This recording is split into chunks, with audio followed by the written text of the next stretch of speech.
ইবাদত করতেছেন, দাওয়াত করতেছে, আপনারা তারা নামাজ পড়তেছে, কেউ কোরআন শরীফ তেলাওয়াত করতেছে, কেউ তাফসীর করতেছে। দাওয়াত এই কথাগুলা দাওয়াতের জন্য কোথায় চলে গেছেন? এক পর্যায়ে দুরন্তি জঙ্গি দাওয়াতের কথা আর না মেনে দুরন্তির জঙ্গি সরাসরি চলে গেল। বলল, তোমাদের বাড়ি কোথায়? তোমরা এখান থেকে আসছো।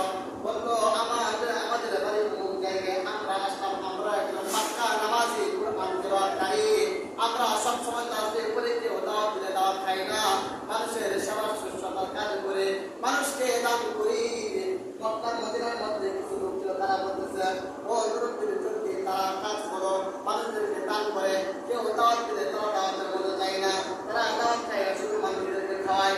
আর যে সময় দেখি সেই সময় তারা কোনো না কোনো ইবাদতের মধ্যে লিপ্ত আছে।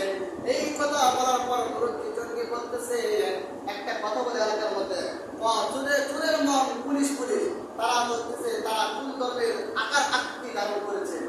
দুরন্তি জঙ্গি বলতেছে, না, আমার ভিতরে শান্তি লাগতেছে না। সাথে সাথে দুরন্তি জঙ্গি তাদের আসল ইবাদতের জায়গা কোনটা সেটা দেখা দাও। দুরন্তি জঙ্গি তখন তাদের আসল ইবাদতের জায়গায় গিয়ে কি হলো জানেননি?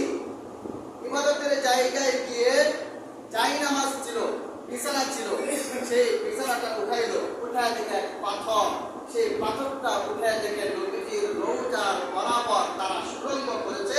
এই সুড়ঙ্গ দিয়ে লাশটাকে চুরি করে নিয়ে বলেন না।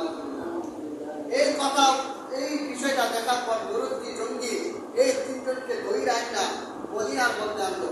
মদিনার মধ্যে আইনা 30 হাত লম্বা উঁচু করে পাঁচ দ্বারা রড দ্বারা তারা উঁচু করে একটা সিঁড়ি বানাইলো। সিঁড়ির মধ্যে তিনজনকে বসে